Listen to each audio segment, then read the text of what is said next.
Welcome everyone to the Nerd Journey Podcast, episode number 175.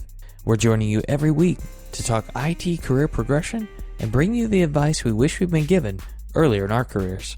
I'm your host, Nick Cordy, at NetworkNerd_ on Twitter, filling in for my normal co-host, John White, at VJourneyman. We are a couple of pre-sales technical engineers with backgrounds in IT operations, who hope our career discussions will be vendor neutral, relevant across disciplines, and remain timeless. If you're enjoying our content, please drop us a positive review on Apple Podcasts or wherever you subscribe. And if you want to get in touch with us, tweet or DM at Nerd Journey. Ultimately, we're just two nerds on a journey to career enlightenment. So let's take a trip. This week we're continuing with the second half of our interview with Dominique Top. If you missed part 1 in episode 174, I'd encourage you to go back and hear the story of how someone who was interested in music, went to music school, was in a band, worked for an Apple reseller, became a recruiter inside the DevOps vertical. Great story, and I really appreciate Dominique sharing. This week, we're going to get deeper into the story of going down the DevOps rabbit hole, let's just say. Getting deeper ingrained in that community. Have you ever wondered what the difference between a DevOps community advocate and developer relations is? Dominique will share the differences in those roles and help us understand what they really are and what people who have those titles actually do for a living. We'll learn about how Dominique became a user group leader or a meetup group leader and the responsibilities involved in that and all the things she learned by doing it.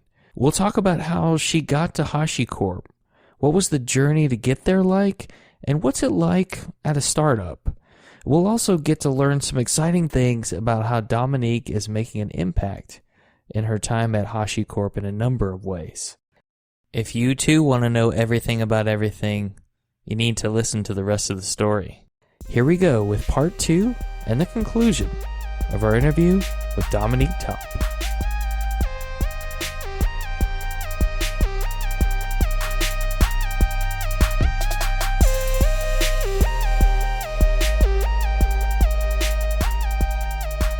Let's go back to the DevOps meetups. You went to a lot of these DevOps meetups, and it sounds like your goal was to be a sponge and learn everything you could from the people who were there. And that led you to a different type of opportunity, didn't it? It did. So I was working at Tecknuovo at the time, and I was hired as a recruiter. I started there half a year after I moved to the UK. What I started doing when I moved to the UK was I'd go everywhere. I would go to the Kubernetes meetup, go to the DevOps Exchange, London DevOps, like the Docker meetup, literally everything DevOps related, everything DevOps adjacent. And I still did that when I started at Tecknuovo. But then I very quickly, like when my manager and my boss started like seeing like, okay, well, this is useful for us, but also for you. Like, how about, can we not come up with something that's a bit more community focused? Because I was always advocating for like community is important. There are actually people there. The meetups are for the engineers, not for us. If we are going there, it's very important for us to behave like we are guests rather than like we run the show, because it's very easy for coming back to an earlier topic, a lot of recruiters go to meetups to poach. That's why one of the things that I experienced when I went to these meetups was, oh, you're a recruiter, and then just like exit stage left. Because some of these people would just go in and just like drink the free beer, eat the free pizza, and literally go stand in the back and talk very loudly about all of the accomplishments that they've made. And I've actually been to a meetup where the organizers have kindly asked these people to leave, which was interesting. It was very interesting to be able to kind of be a developer or DevOps advocate for between a company and the community. So wherever I would go to any of the meetups, rather than just going there to be a sponge, I would also go there and be the face of the company, kind of. So Tecknuovo was very, very committed to sponsoring a lot of meetups, which is great for the community because it meant that they could feed the people that would show up and stuff like that. It's all about the free food and beverage. And stickers, don't forget the stickers. Oh yeah, for sure. No, it was a fun time. It was kind of because of the community that I felt like sole recruitment was not really suitable to what I wanted anymore. So rather than picking up the phone and calling everybody like, hey, are you available? Like, I hate that. Like, it's not my jam at all. Instead, like an interesting outcome of me being at every single meetup and them knowing what I did, because at some point I felt a lot more comfortable saying what my job was. Yes, I'm a recruiter, but no, I'm not here to recruit you. That was always the disclaimer I had to give. At some point, because people started seeing me everywhere, like, hey, I actually am looking for something now. Can you help me? It's like, well, I'll connect you to my colleagues. It's kind of, it was a kind of really interesting reciprocal relationship between the community, myself, and the company I was working for. But yeah, like, that did take up most of my time. So like, that was pretty much my job at some point, just like literally going to every meetup. And that was also probably the catalyst for wanting to do more, like, I don't know, like developer relations type of things. I'm not sure if you've seen that, but I did a short stint of that between where I am now and Tecknuovo, going to all the meetups. And did you want to ask something? Yeah, real quick question. What is the difference between DevOps community advocate and developer relations? Because I don't think a lot of people understand what those roles are, and you've shared a lot about the community advocate part, which I think is super helpful. But developer relations, is that just an HR person who works with developers? I don't think it is, but no.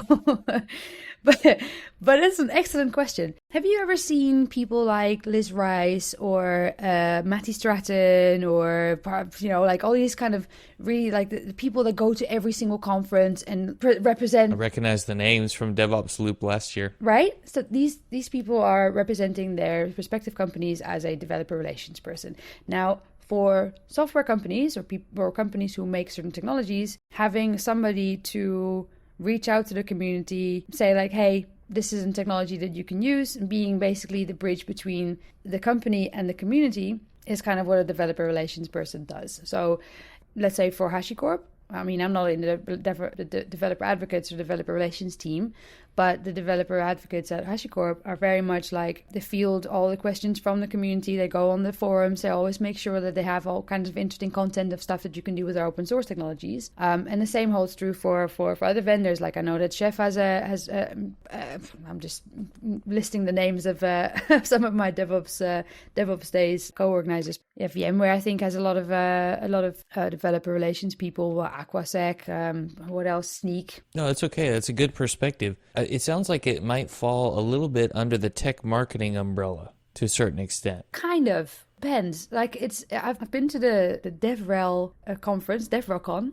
It was a couple years ago. And it's kind of, because it's such a new field, a new sort of segment in the industry. Some companies will have it indeed under technical product marketing. Other companies will have it more embedded in engineering. It depends. It literally depends on what you're expecting these people to do.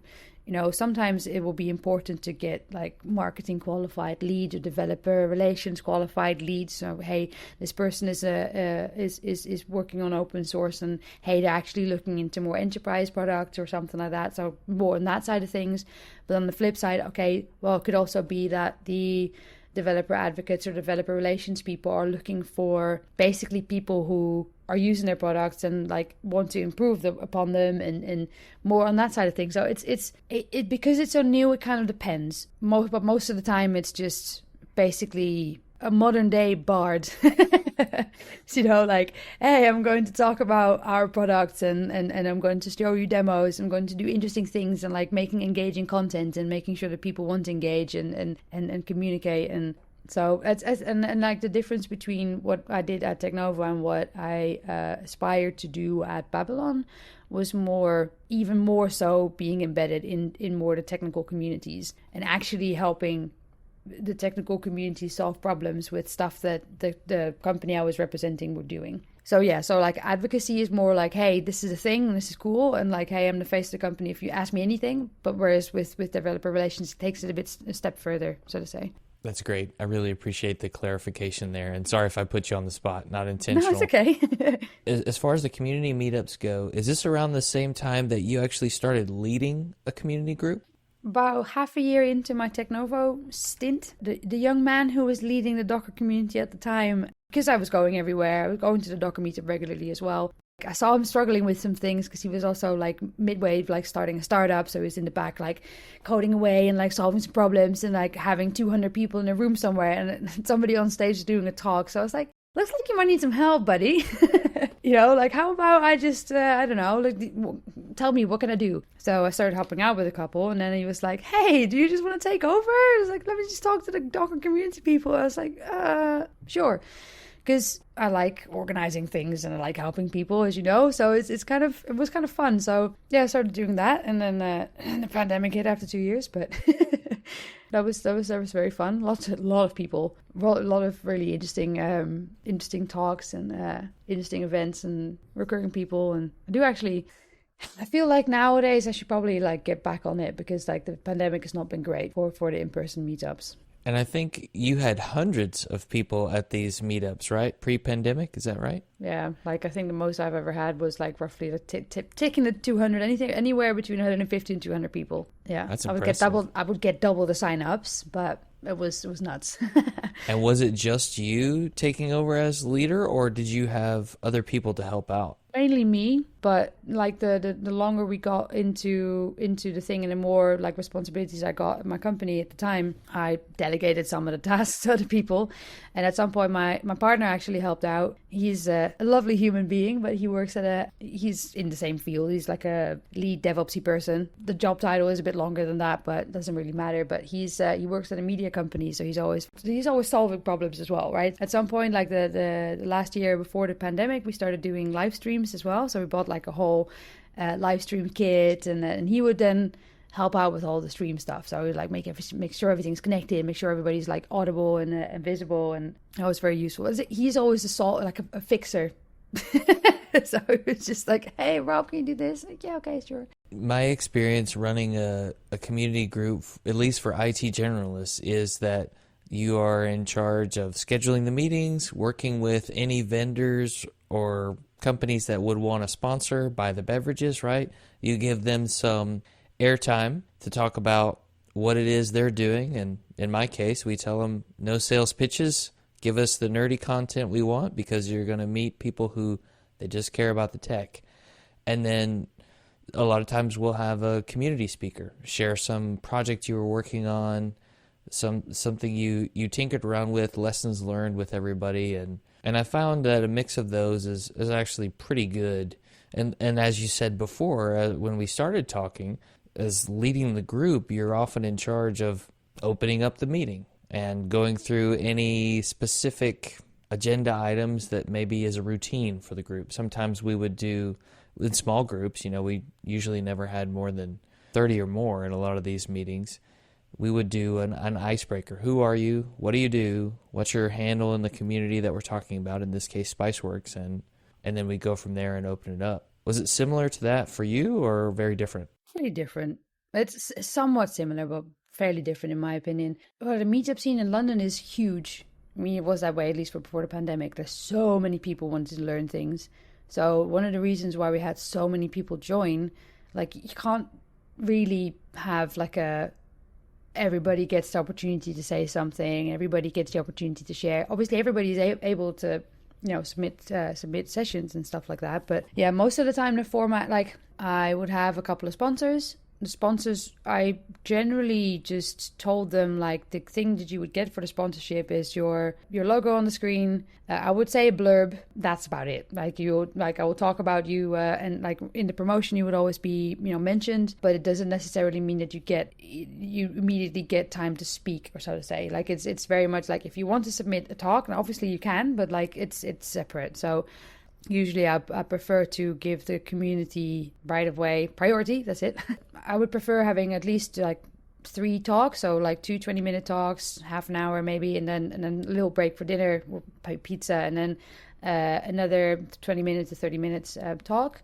And then afterwards we would then all go to the pub, and then talk about the talks and like sharing ideas and sharing stories. And those are always like the most valuable to me, because that's when you start listening, like, hey, what do you think? What did you think of this talk? And why would you do it this way? Why wouldn't you do it this way? And, and then sometimes the sponsors would also sponsor that. So that was like the whole experience. And It's definitely, I've always been very much like no sales, no pitches, it has to be something that you can use with the open source tool. If you want to talk about enterprise, that's fine, but I can guarantee you that people in the community are not really open to listening to something that I have to pay for, unless specifically asked. Hey, is what it is. You have to know the audience and make sure that the things you're sharing are valuable so they keep coming back. Exactly. Now, did you eventually do some presentations of your own after you started leading the group and doing some speaking sessions on different technologies? Well, I mean, I suffer from imposter syndrome hugely. So, seeing all these incredibly smart people talk about incredibly smart things always meant like, okay, well, I think I just like give the stage to people who I believe to be smarter than me. So, so no, I don't think I've had the intention, but it's never really gotten to fruition because of the pandemic. So I have spoken at other meetups and other conferences and stuff. It's always a bit of an interesting conundrum, something that in my brain I have to reconcile. I understand. Many of us suffer from imposter syndrome, myself included. Some of the smartest people we know probably do, and maybe they just aren't talking about it. Let me ask this before we move on to the Hashi piece. Mm-hmm. If somebody who's an IT generalist wanted to plug themselves into this DevOps world, any tips on how they can get started down that path from a skills building, people they should meet perspective? There's so much content available. Sometimes it can be a bit too much, like knowing where to start. But like platforms like Cloud Guru or Pluralsight nowadays, I guess, have a lot of really interesting content. Go to every single meetup you can find, talk to everybody. Just talk to other people. Like not everybody, like there's a lot of people who have taken the long way around. Not everybody has like computer science background and then starting at the company as an intern, and not everybody has that classical journey. Try to find the people who haven't had that journey and then speak to them and see how they've done it. There's loads of us.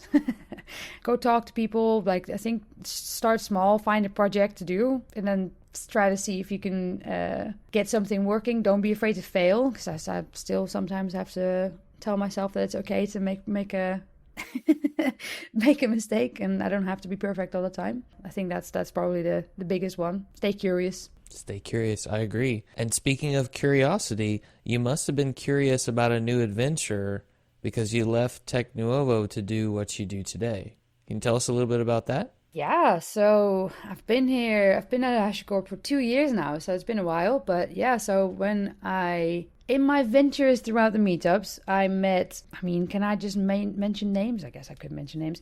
I met totally Nico. Up to you. Yeah, Nico was at the time the geo leader for Europe as solutions engineering at HashiCorp. And Nico was a dear friend of one of my other dear friends, Mark, and he runs the London DevOps Meetup. And basically I got introduced years and years before I even start thinking about HashiCorp. At some point, started meeting Nico, and started talking a bit about him, about stuff, and then he at some point just like the conversation went in the direction of, hey, do you want to work for HashiCorp? And I was like, yes, I want to work for HashiCorp. I want to do what you do, basically.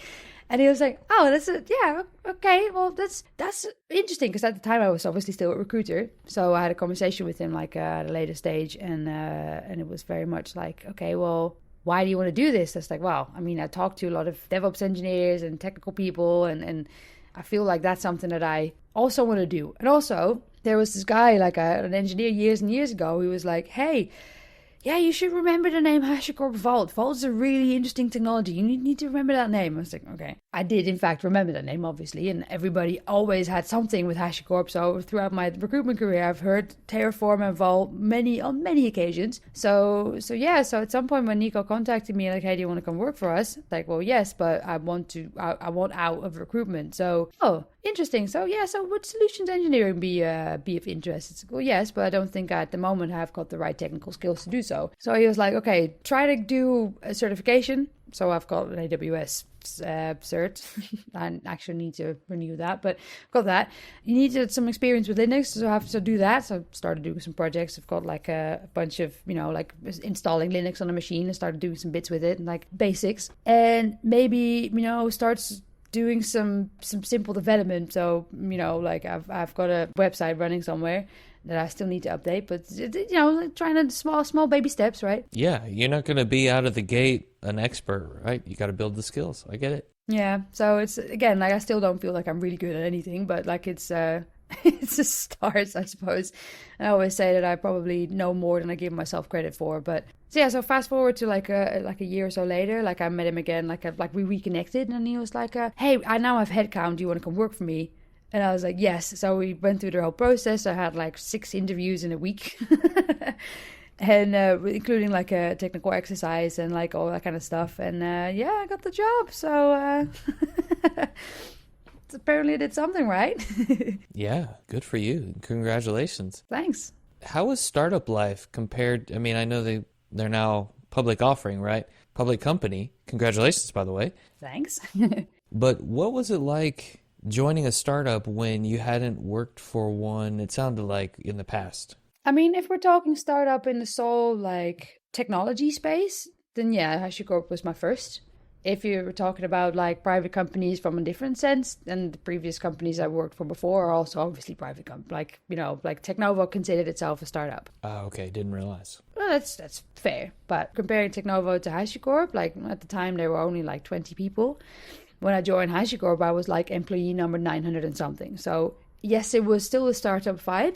If you have an idea, pitch it to someone or just have a go at it and just go have at it and do it, It was very interesting. Like, this is your day job, but if you want to do and help out with these things, you can. It's very interesting and inspiring to see how much everybody was going for like this one goal. Like, we want to go IPO. I've never experienced it quite like that before, which is quite interesting. It's like one whole company following one common goal, so to say, and it's new people joining pretty much every week still. Which is why we're now like, I think, how many people do we have these days? I think like over 2,000 actually. Oh wow, so it's more than doubled since you joined. Yeah, that's impressive. Dominique, do you have any advice for someone who might be considering startup life on what they should be looking for, or to know if they're right for it? It completely depends on what you're looking for, but things that you can expect from a startup, and not so much like a public or an established company with like a behemoth, so to say, is there's nothing as constant in a startup as change. Things change constantly. Like you can blink your eyes twice and there's another process here, or it's fairly high paced or like fast paced. And I'm not saying that it's there's no work-life balance or anything, but it's something to look out for. Like, it's very easy to fall in a trap of like, hey, we've got global employees everywhere. Oh, I'm just going to reply to this email. Oh, I'm just going to do this. Like, it's very important that you protect your own, your healthy life, work-life balance. But yeah, like stuff to look out for. Do the missions, is the mission statement something that you care about? Are the principles of the company, are they aligned with your own values? Are the principles that are written down, are they actually something that the company believes in? I believe HashiCorp does. All of the things that are being done are generally viewed upon through the lens of these principles. What are the principles? At HashiCorp, it's like kindness is one of the first ones, which I think is very important. It's always important to be kind. Do people seem happy or stressed? It's kind of like the thing. And first and foremost, it's like, do you believe in the product? Do you believe in the strategy that they've set out? Like, do you believe that the go-to-market strategy is something that's viable? Stuff like that, like it's every company will have a product that will work, but you need to find something that you believe in. I think that's the best advice I can give. Well, right. Especially as a solution engineer, you need to be excited about the products. Yeah, exactly. That makes total sense. You mentioned a minute ago that as part of Hashi, you were told, hey, this is your day job, but there are all these other things you could be doing. And you did some really interesting work, Dominique, and you co-founded the employee resource group that serves neurodivergent employees. Can you tell us a little bit about that? Absolutely. I've actually managed to go an hour without actually saying that I have ADHD, but I have ADHD. Normally I sprinkle it in somewhere very early on because it does help, I guess, understanding how and why a certain how my speech patterns are. Doesn't matter. So in the ERG called NeuroD Plus, we started this employee resource group because there are a lot of neurodivergent employees that sometimes not necessarily feel like they have the same clout or the same voice as people who are neurotypical, so to say. And it's important to make sure that if there's company policies or company processes being put in place, that everybody is being thought of. HashiCorp in itself is quite a diverse and like open-minded company. So there's a lot of work being done to diversity, equity, and inclusion. But this, is just a continuation on that to make sure that simple things are being thought of. Like, are we thinking about reasonable accommodation in interview processes or in company outings, or in one of the things that I think is really important, and that's something that I've been fighting for, like having live closed captions, I think is extremely important, not just for people who are not native English speakers, but also for neurodivergent folks. It can be very helpful to see what's being said as well as hearing it, because that just makes it easier to parse. Sometimes if you're just hearing voice and you can't, especially on screen, it's very difficult to sometimes, like read people's facial expressions or something like that. Or, so having live closed captions is really important to have put in place. So that's something that I've managed to fix, or we have managed to fix. That's fantastic. So you also have this other project called the WISE project. Tell us about that one. WISE is something that has a special place in my heart. WISE is in the wider SC community, stands for Women in Solutions Engineering. Now, our WISE also includes non-binary and other marginalized genders. So it's still WISE is just a really cool acronym, so that's why we decided to go with that. The naming convention was a bit interesting, but so women, non-binary, and marginalized genders in solutions engineering at HashiCorp. It's a bit of a mouthful. I'm not sure if you know as well as I do, but there are not many of us in general, like women in technology or like non-men in technology are not as prevalent as your average man, which is. It's just what it is, but it does mean that some of our wisers will have some experiences that our male counterparts might not have, or some things that we struggle with, things that we experience, and having a safe space to be able to talk about it together is really important to us. And on the flip side, we also have a regular cadence with senior SE leadership to advise on and give readouts on what's happening in our collective. But that's actually quite interesting, because we're working on a bunch of different work streams, but the fact that we actually have a seat at the table and they're actually willing to listen and align with us is actually really cool. Yeah, because many companies, including both of ours, have diversity and inclusion goals, right? They want to help get more than just dudes in the workforce and technology. Are there ways that folks like myself can help support that? I think the most important thing that folks like yourself can help out with is just understanding what it means to be an ally.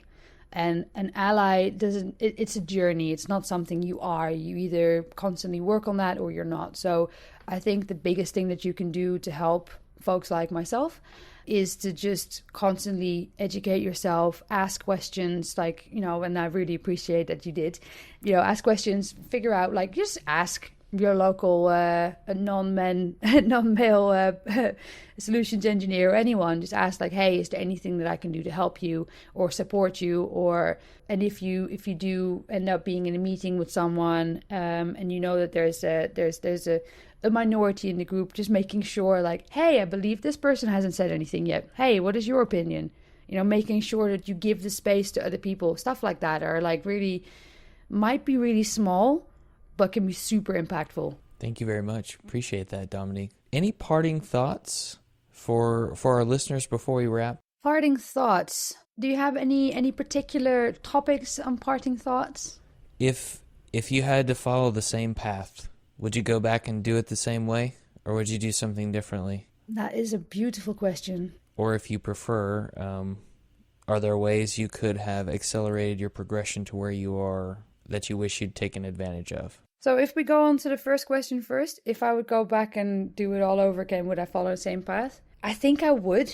because there's always one thing that I tend to not have, and it's I don't like having regrets about things. I make decisions based on the information that I have at the time and that I believe to be correct for me at that time. And if at some point turns out, after X amount of time, turns out that decision might have been otherwise better, then I will learn from that and take that into the future. So all of the things that I've experienced throughout my whole life and my whole career have been a culmination of learning. So I don't think I would change anything about that. And then the other question you had was, are there things you feel you could have done to accelerate the progression to where you are earlier, or advice for someone maybe looking to accelerate into that DevOps engineering space? So that's also an interesting question. Accelerating into something is, obviously you can do the boot camps, you can do, all the training courses, but if you really want to accelerate really fast, then you have to be willing to give up everything else.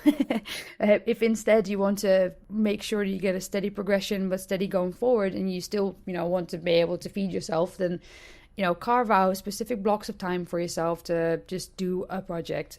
But also trust your own process and make sure you don't get ahead of yourself, because, now more than ever, mental health is also health. So if you just completely go in on and bank in on one thing and completely hyper focus constantly on that, and then burn out because you have 40 hours that you need to work, and then spend the rest of the week basically on nothing but a particular thing that's not healthy. So make sure that whatever you do, make sure you do it balanced. That's perfect. Thank you so much, Dominique. I want to say thanks for being on the show, and I'm going to stop the recording. Thanks for having me.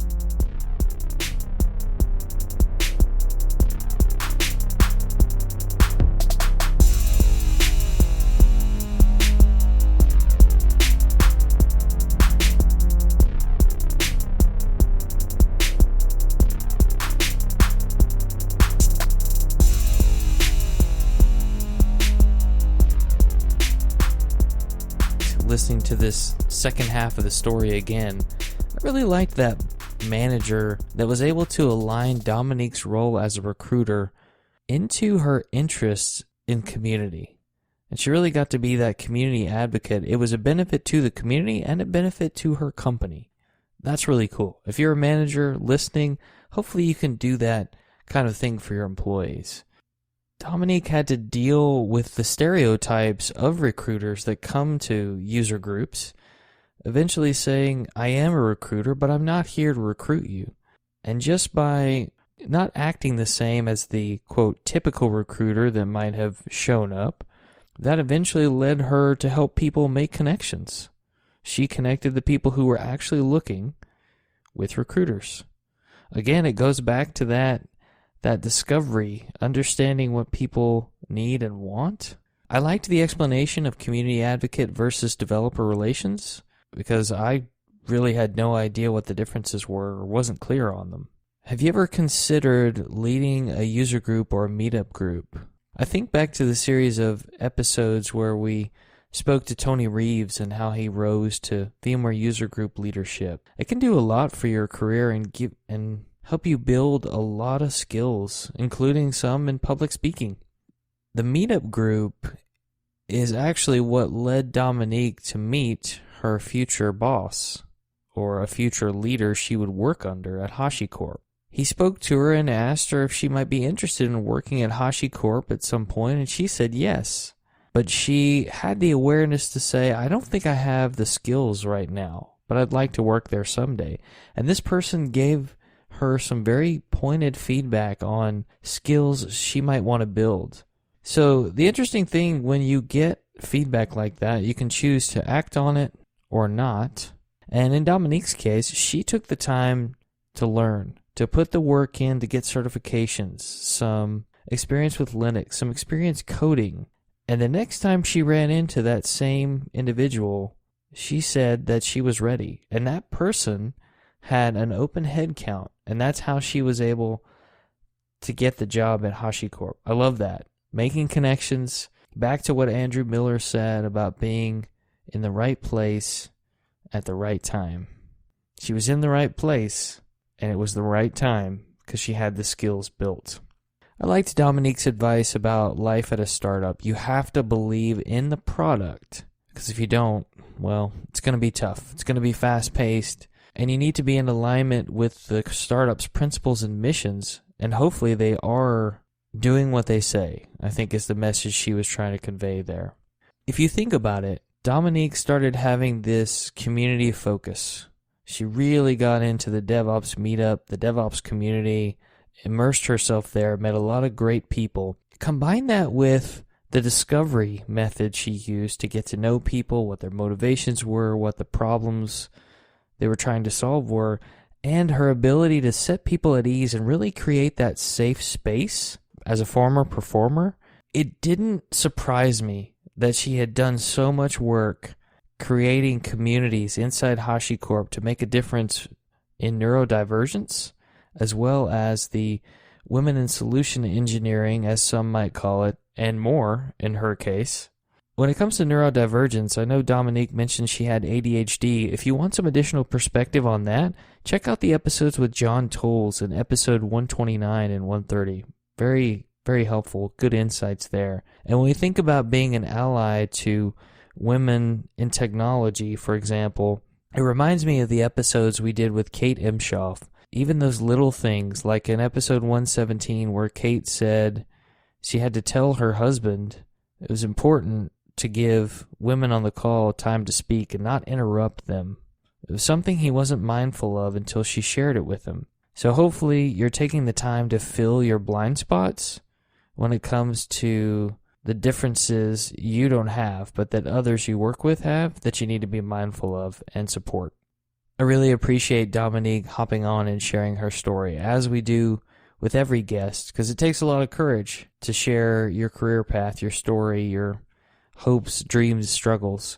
We're always looking for good guests. Just a reminder, again, we'd like people to subscribe and give us a positive review on Apple Podcasts or wherever you're listening. We want to know if we're being helpful and are always looking for interesting questions to ponder. We're collectively on Twitter, @NerdJourney. Farewell, listeners. Tune in next time as the journey continues.